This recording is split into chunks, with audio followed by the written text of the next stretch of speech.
This week on Shift Points, we repair the frame on a 37 Chevrolet in a way that a random guy on YouTube said was 100% wrong. So if you're interested, stick around. Welcome to Shift Points.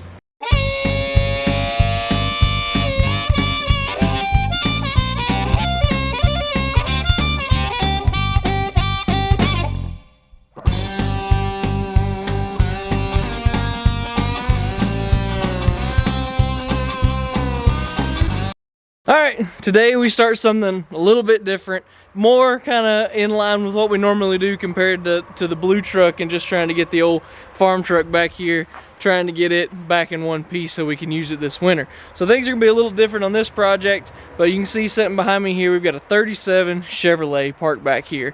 This is one of my dad's really good friends, Doug Waltrip's car. I think he's had it for a lot of years now, and I think they've been talking about doing what we're going to do to it for a lot of years. So the main project that we're going to do here, Doug has been wanting to build this car and work on it, like I said, for a long time now. He bought it. It's got a straight axle under it. So this thing is kind of honestly pretty similar to how Dad's red truck was whenever we got it. It had the straight axle under it. It was kind of this same way. It was in more pieces than this car, but like I said, very similar kind of beginnings. And Doug has a kit, a front end kit, to put it's kind of like a Mustang 2 style front suspension in this car, and it was built specifically for 37 Chevrolets. So our plan is we're gonna, now that this thing is here, we're gonna cut out, we're gonna get everything in here, get everything leveled, squared up. We're gonna cut the old straight axle out, and then we're gonna weld in the new Independence front suspension, the Mustang 2 style suspension for the front of this thing. Those suspensions just, they work super well.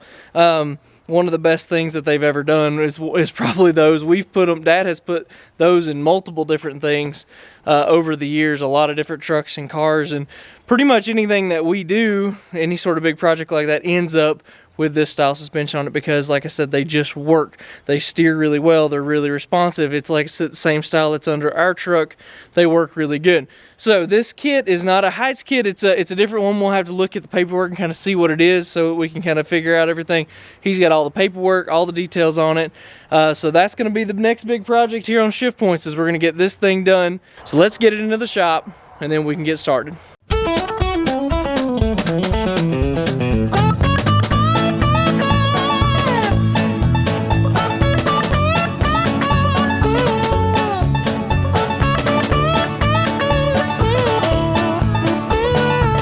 We got this thing inside. You guys saw us pull the nose of it off. We've already kind of run into something, just a couple little interesting things. First off, we're looking at it.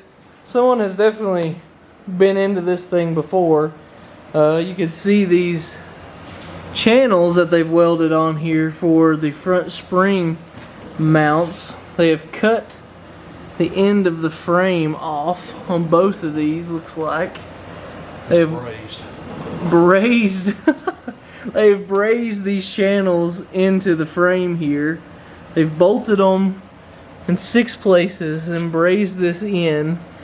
Yeah, so that's kind of the first kind of quirky thing that we've found. And the second thing we found, we don't even know if Doug knows about this yet, honestly. Over here, this guy right here is steel. If we go over into this one,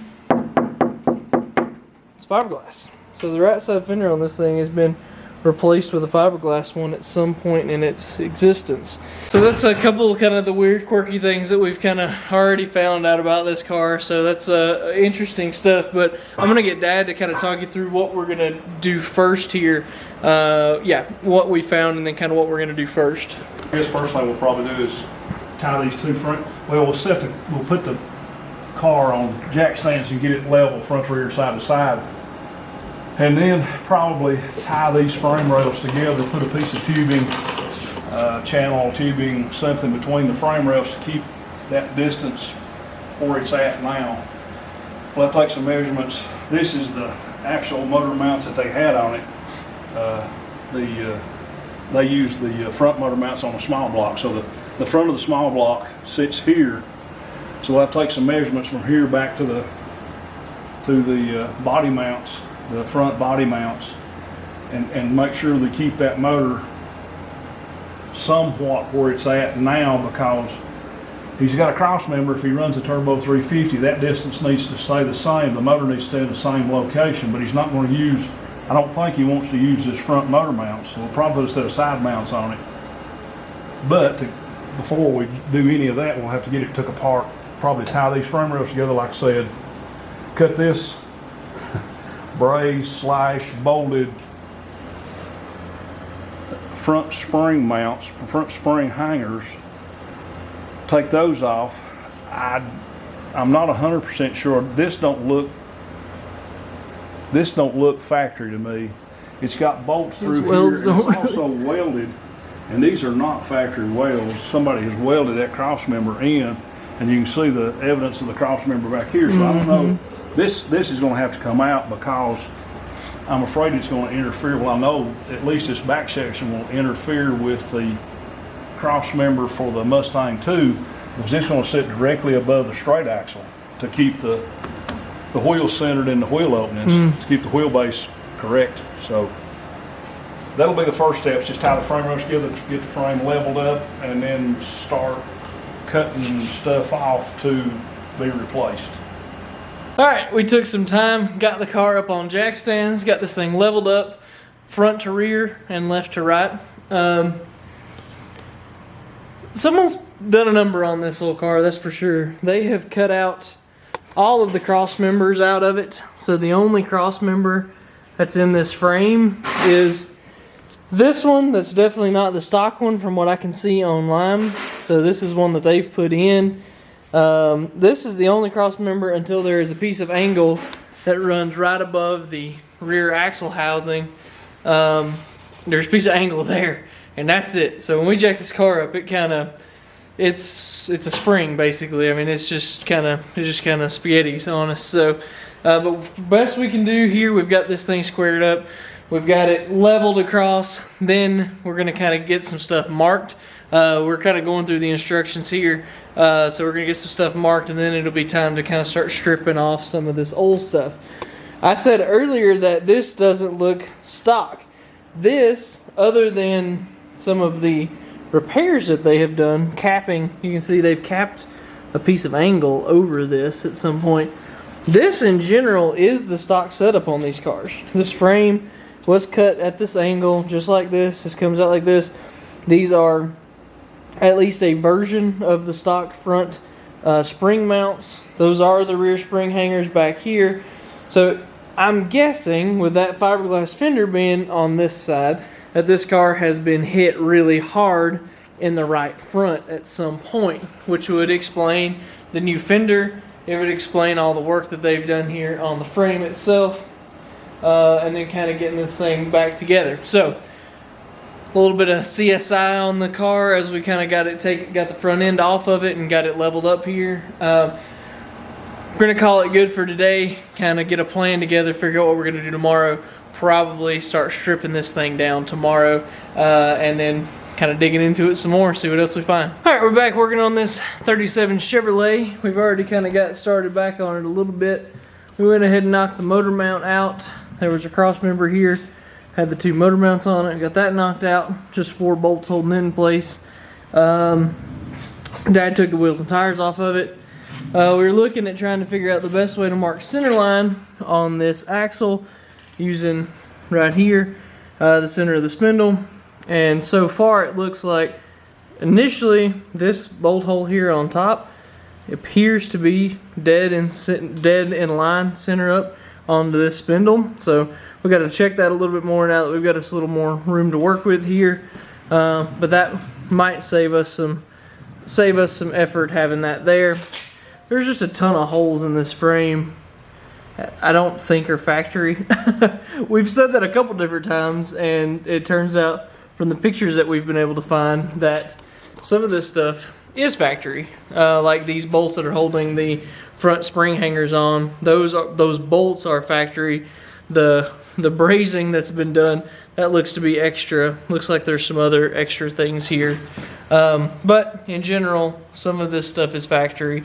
But the main thing we need to make sure that we do before we drop the front suspension out of this thing is make sure that we've got a good center line on this axle, and that's going to kind of tell us where everything else on this front suspension needs to be so that the wheels and tires are centered up in the openings on the fenders. So we're going to make sure we get that marked, and then we'll go ahead and start knocking this thing out.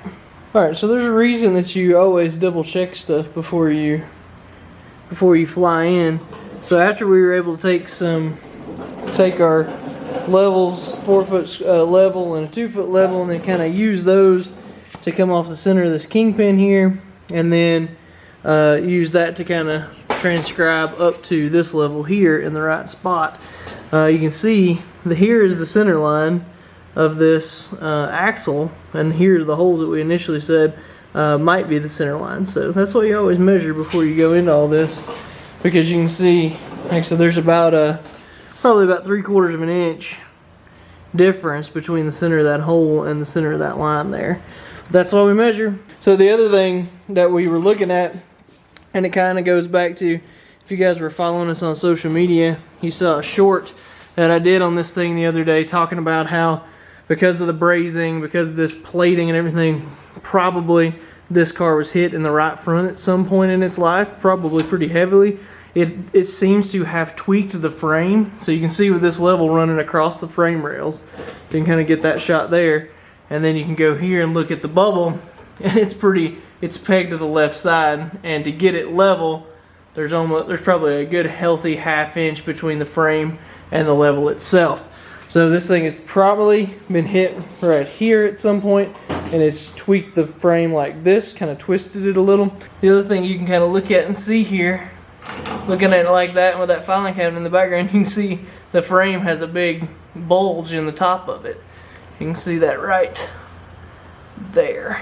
There's that bulge there, and it doesn't have that over here. We were just talking about it. I think this is probably where the steering box was in this thing. They've notched this frame out for some reason here and here. Not really sure what their thinking was there, other than potentially the steering box, because like looking where the steering column's coming through, that is just about kind of in line where that would have ended up being.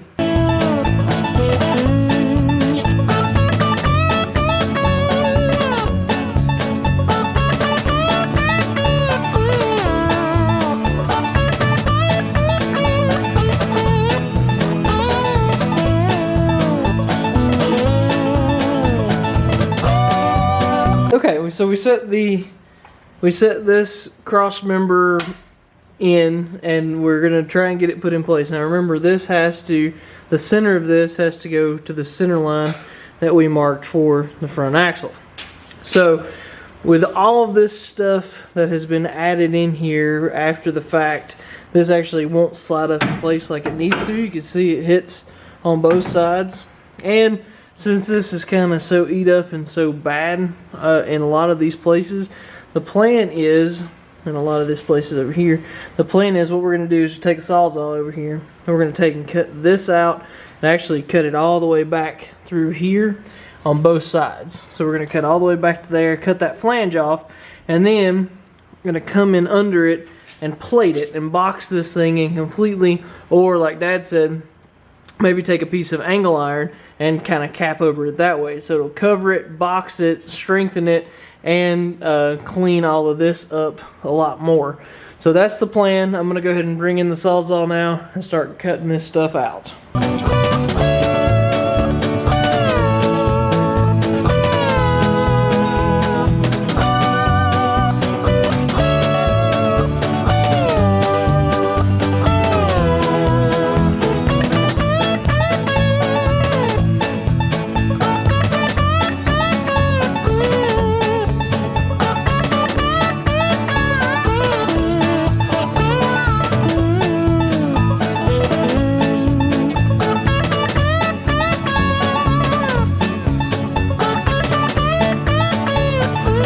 Alright, off camera we have done quite a bit of work here. The main thing being we've actually repositioned our jack stands a little bit more we talked about it, this thing's probably been hitting the front end at some point, and there's no cross members in it, so the frame's a little dish raggish, as Dad described it.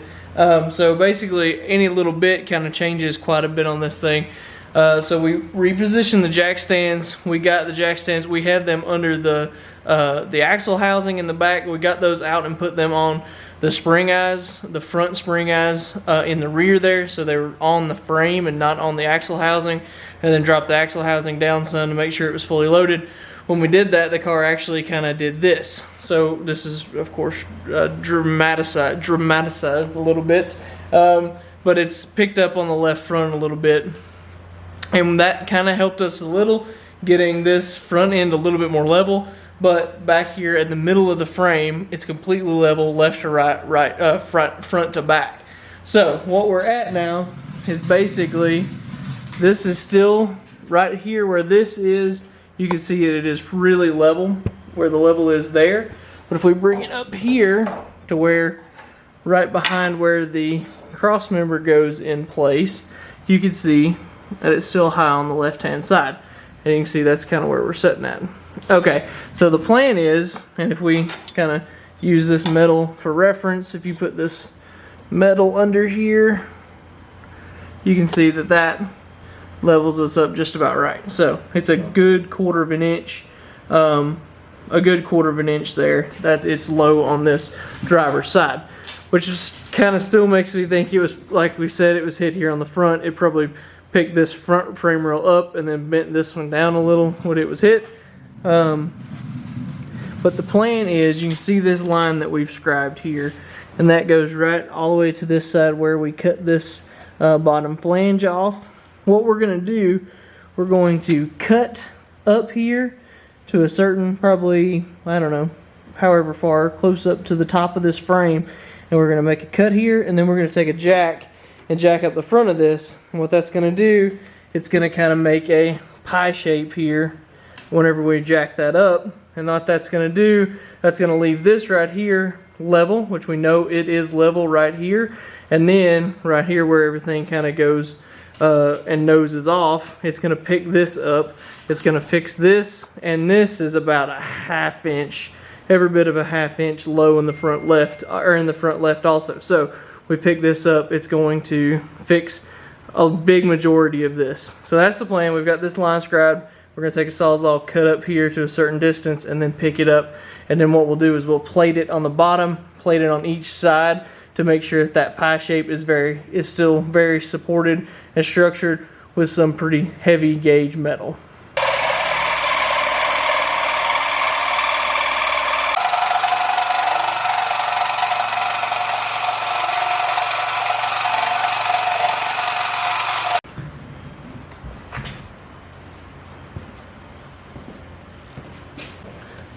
So you can see over there, the cut has opened up a little bit. Not a lot, but really it doesn't take a lot. So Dad took a chisel and wedged in here to get this to stay held up how we want it. So that's kind of the gap that we ended up being. But now these frame rails are way, way closer to being level. Out here on the nose, it's exactly level. Here, it's just a little high over there still, but it's not even a part of a bubble high over there. So it's really not much at all. So now the plan will be tomorrow probably to go weld this up. So he's going to come up on the inside here and weld it, because the gap's really not that much. He's going to weld that, tack it all together. Then he'll end up, plating it and boxing it and make sure it's really strong. All right, we're back working on this thing this morning. So we've got this thing jacked back up here on the front.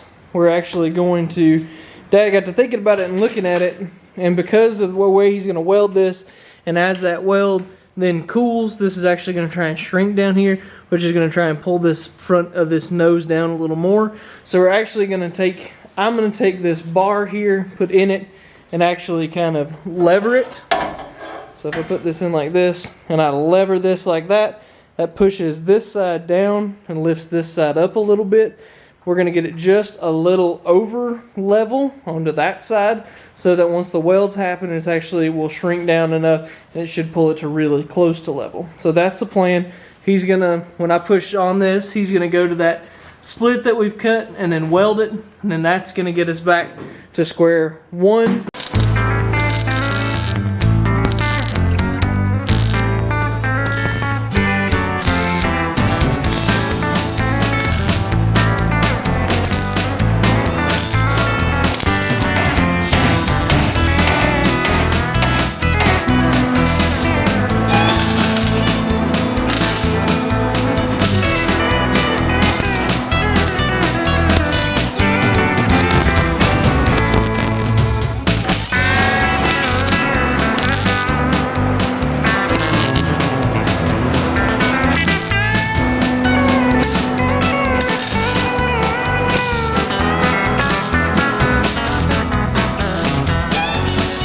Alright, you guys saw Dad working and welding on this. We got the cut that we made in the frame, we got that welded up, and then have started welding down here on the bottom. So, like we've talked about a couple different times with this thing getting hit like it did, when they patched this back together, they've kind of added some stuff and made some different things like that to kind of go with it. Anyway, so we've kind of got that welded back up. This will get ground down. The plan is, especially on this side, if we go back over here, the plan will be we're going to make a plate to go along the bottom of this because this is kind of a top hat shape. They call it like a top hat frame. It has this top hat shape and then a plate on the bottom. We're basically going to replate that, put a plate on the bottom, and then we're going to make a big plate to plate and strengthen this frame up from where it's been drilled and there's a bunch of hits and dings in it. We're going to make a plate that runs basically from here, the whole length of this, that will cover this and strengthen this whole section. We're going to do that on both sides for a couple reasons. We're going to do, like I said, we'll do the same thing up here, run a plate on the bottom, and then plate this back through here. The reason for that is to add rigidity into this, because right here is where that cross member for the front suspension goes. And the plan is to put a small block in this thing, so also give us a good solid sturdy place to put some engine mounts here on the sides as well. So we're going to accomplish a few different things while we by doing it this way. So anyway, we're going to get Dad had an issue with the welder, some parts go bad on it. I think we're going to have to run and get some parts for it, but that is the plan. That's where we are. This morning we're going to work on getting the lower control arms onto the cross member here. We'll get these get the spacers put in place here. There's a set of spacers that go in these, that go in here. That's the long one. There's a set of spacers that go in there, and that makes this much more rigid there. And then another spacer that actually goes on the back side of this that will then have the control arm bolted up to it here. So this assembly will go together. It's a lot easier to do this on the bench than to try and do it when it's in the car. So we'll get these bolted up to this. This stuff's kind of set in a barn in the trunk of this safe for a little while, so there's some surface rust and stuff on it. Those spacers actually get welded into that cross member.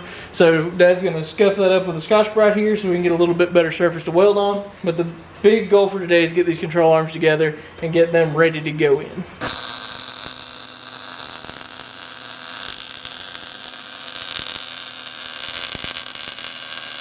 You can see here, Dad got these tubes welded on both sides here, and I'm welding in.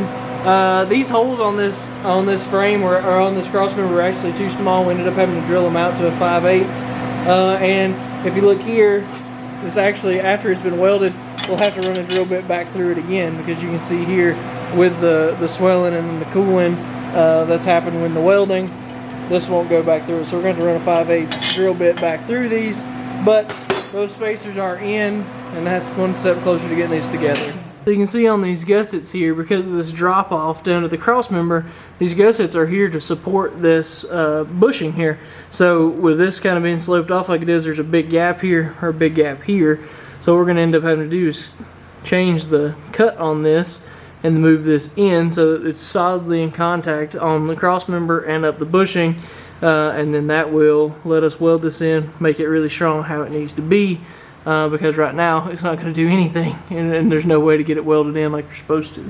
To be able to fit the spacer on here with the control arm, the spacer is actually just a little too long, just about the width of a spacer too long. So that's what Dad was doing there with the lathe, cutting that down so that we can get this on. The control arm will then slide up over this whole assembly here with washers in there also. So that's what he's doing with the lathe over there.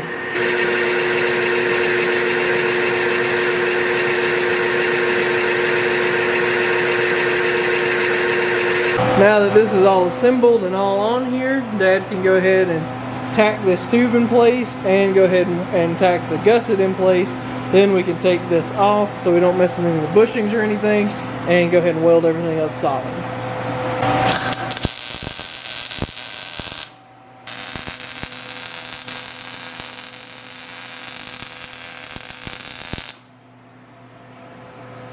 There it is, it's all together. We got the control arms on here. You can kind of see how that's going to end up sitting. This is like you're looking at the front of the car.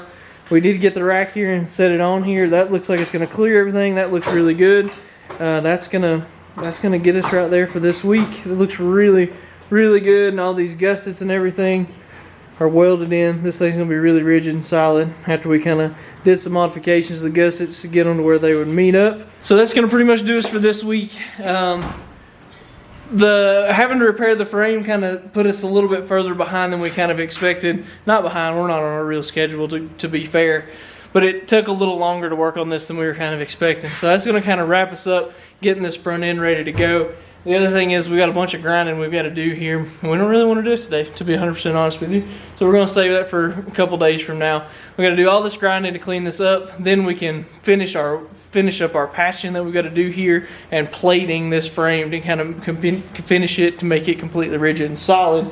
That's a pretty big chunk of work got done. Just getting all the control arms and everything on there took us quite a bit of time today.